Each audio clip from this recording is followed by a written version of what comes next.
ప్రాణాలు కూడా విలువని మనిషితో వ్యాపారం అవసరమా అని అడగడం, ఆ సీన్స్ నిజంగా ఇంతనే బామ్మడికి జరిగితే ఇలాంటి సిచ్యువేషన్ అంటే అడిగే ఫీలింగ్ నాకు రావాలి. అంటే నిజంగా జరుగుతుంది ఇది ఏమి నా ముందు అన్నట్టు, ఇది షూటింగ్ స్టార్ట్ కట్టు అని కాకుండా. సో నేను మేకప్ తీసుకోండి క్యారెక్టర్కి, నేను చెప్పాను రైట్గా, బ్రహ్మాండంగా మీ ఇష్టం వచ్చేది. నేను ఎండగండా కదా అన్నారు. ఎండలో నేను ఇప్పుడు అసలు షూటింగ్లో ఉన్నప్పుడు గుడి కూడా పట్టలేమను, అది సూర్యుడు ఎటుంటే షార్ట్ మధ్యలో సూర్యుడు ఎటుంటే అడు గుజ్జికి పూడి పెట్టుంటాను, నాకు అలవాటు.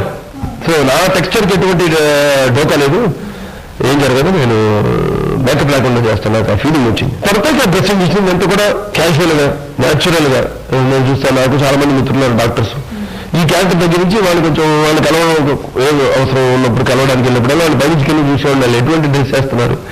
డిఫరెంట్ డిఫరెన్స్ ఉంటుంది. ఇప్పుడు బ్యూరోక్రాట్స్ చూస్తాం, ఐఏఎస్ చూస్తాం, ఐపీఎస్ సరే వాళ్ళు ఎప్పుడు కాకి. అలాగే నా ఫ్రెండ్స్ ఉన్నారు ఇండస్ట్రీస్లు, వాళ్ళు వీళ్ళంతా న్యాచురల్గా ఉండాలి, ఏదో దీనికోసం ప్రత్యేకంగా వేసాడని కాకుండా. బాలకృష్ణ గ్లామర్ దెబ్బ తినకుండా ఇంట్లో వరకు సీన్స్ మాత్రం డైరెక్టర్ గారు బోయపాటి శ్రీను గారే ఆయన రాజావంశిస్తున్నాను కాబట్టి when it comes to any occasion in the house, ఏదో మ్యారేజ్ డేనో లేకపోతే అటువంటి ఒకేషన్స్ వచ్చేప్పుడు మాత్రం హుండా నాకు బాగోదు బాబు, షల్వార్ కమీజు జోధ్పూర్లో అవన్నీ నాకు కావాలి అని అది ఆయన ఐడియా. సో అలా టోటల్గా పాత్రకు షేప్ తీసుకురావడం జరిగింది. డైలాగ్స్ కూడా చాలా బాగున్నాయి. అంటే 3 ముక్కలో చెప్పిన ఆ పవర్ అనేది ఆ కళ్ళల్లో ఆ ఎక్స్ప్రెషన్స్ లోనే కనిపించింది. సో మీకు కొత్త కాదు ఇలాంటి డైలాగ్స్ చెప్పడం. సో అంటే తక్కువ డైలాగ్స్ అంటే 3 ముక్కలో చెప్పేటట్టు వైపే చూడు, రెండో వైపు చూడు, చిన్న పిల్లలు కూడా చెప్పుకుంటున్నారు ఆ డైలాగ్స్. సో మీకు ఎలా అనిపించింది? అంటే పవర్ఫుల్ డైలాగ్స్ చెప్పారు, ఆ ఎక్స్ప్రెషన్స్ కళ్ళల్లో కనిపిస్తుంది. అతను డైలాగ్ తెలుగుయే పోతాను, అంతరించిపోతాను భాష. ఇప్పుడు నెక్స్ట్ ట్రెండ్ చూస్తున్నాం మనం, ఏ మమ్మీ డాడీ ఏ ఆంటీ సంస్కృతి వస్తాను. కానీ సినిమాల ద్వారా ఇలా కాయిన్ డైలాగ్స్ అది నా టైమింగ్లో నా స్టైల్లో. ఇప్పుడు దాని మీద చూడ కర్మ ఉంది, ఏమంటివి అనే డైలాగ్ ఉంది.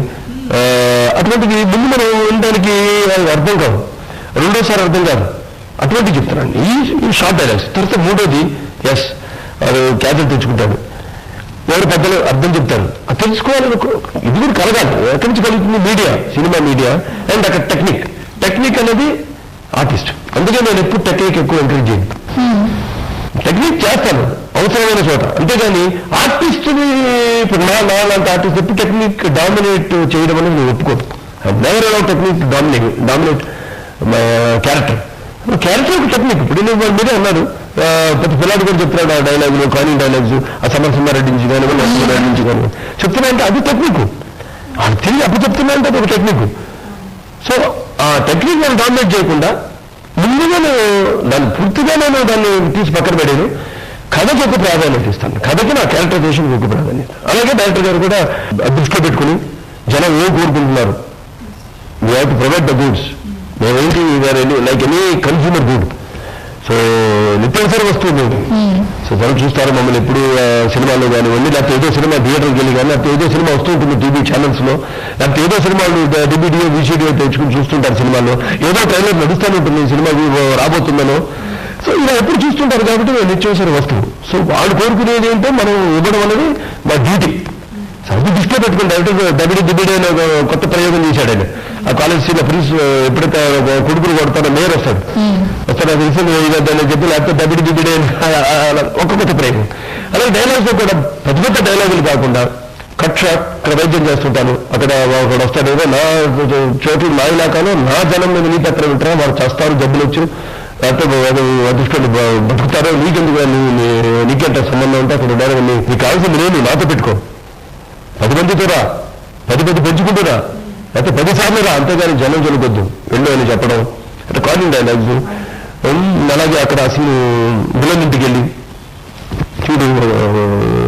చూడు ఒకరైతే చూడు, రెండో చూడాలనుకోకు, తట్టుకోలేవు, మాడిపోతా ఉండవు. ఆ మాడిపోతా అన్నప్పుడు కూడా ఎక్స్ప్రెషన్ చాలా హైలైట్. పర్టికులర్ గా మాడిపోతా అన్న చోట బాగా బాగుంది. మాడిపోతా అని మళ్ళీ ఒక క్లోజప్ వేయడం, దానికి గడ్డం వేసి ఉండడం, దాన్ని అవాయిడ్ చేసేట్లు. చూడు ఒకవైపే చూడు, రెండో వైపు చూడాలనుకోకు, తట్టుకోలేవు. ఫస్ట్ రైల్వే ఇంట్రొడక్షన్ లో నాకు చంపేశాక చచ్చిపోతాను చూసి తక్కని, అదే ప్రెజెంటేషన్, ఎక్స్ట్రాడినరీ ప్రెజెంటేషన్. ప్రాణాలతో ఉన్నాడు, ఏదో వైద్యం వెళితే బతకచ్చు, బతకడానికి అవకాశం ఉంది కానీ ఒకసారి అట్లా చూడగా టక్కన చచ్చిపోతాడు అతను చేంజ్ అవుతాడు ఇమీడియట్ గా. ఓకే అయిపోయింది చచ్చిపోయాడు. ఈజ్ డాక్టర్ ఆయుష్ లేదు. ఎవరు వచ్చి ఏమండి మా బిడ్డకి ఇదైందో అదేంటి మంచిది ఉద్యోగం అంటే దైవేచ్ఛ అండం. సో ఆ దైవేచ్ఛ అన్నది ఆ ప్రయోగం ఒక మాట అనేది సినిమా త్రూ కంట్రకరెంట్గా వాడు. లక్ష్మీ నరసింహస్వామి మా ఇష్టదైవంగా చూపించే సినిమాలు. నా ఇష్టదైవం లక్ష్మీ నరసింహస్వామి సినిమాలోనే కాదు, నేను ఎప్పుడు ఆయన గురిస్తాను లక్ష్మీ నరసింహస్వామి. ఆ దైవేచ్ఛ అనేది త్రూ అవుట్ పిక్చర్ మెయింటైన్ చేసుకుంటున్నారు. లాస్ట్ మీరు క్లైమాక్స్కి వెళ్తే మరి హీరో చావు ఉండకూడదు నరసింహస్వామిని కొలుస్తున్నప్పుడు. అది ఒక ఫ్యామిలీకి ఉన్న ఒక శాపం లాగా, ఒక దీనిలాగా ప్రతి సంవత్సరం ఒక ఆయుష్ హోమం చేయాలి అని ఎల్బి శ్రీరామ్ గారు వచ్చి చెప్పడం, దాన్ని కూర్చోవడం.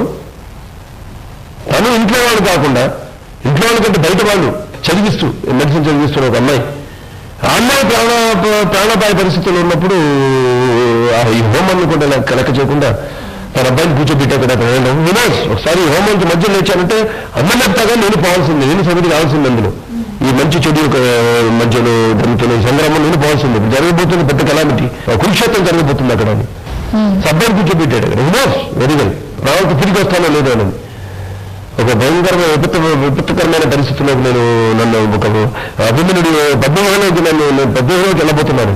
అక్కడికి వెళ్ళడం, అలాగే ఆ ప్రజెంటేషన్ ఏ అమ్మాయిని అయితే ఆ అమ్మాయి కూడా తనే తీసుకుంటుంది. చిచ్చి నా కోసం ఆయన కల్పించడం. సో అట్లా ఒక క్యారెక్టర్ ఎక్కడ పడకుండా ఆ హుందాతనాన్ని మెయింటైన్ చేసుకుంటూ ఎంతో చక్కగా కథని చేయడం.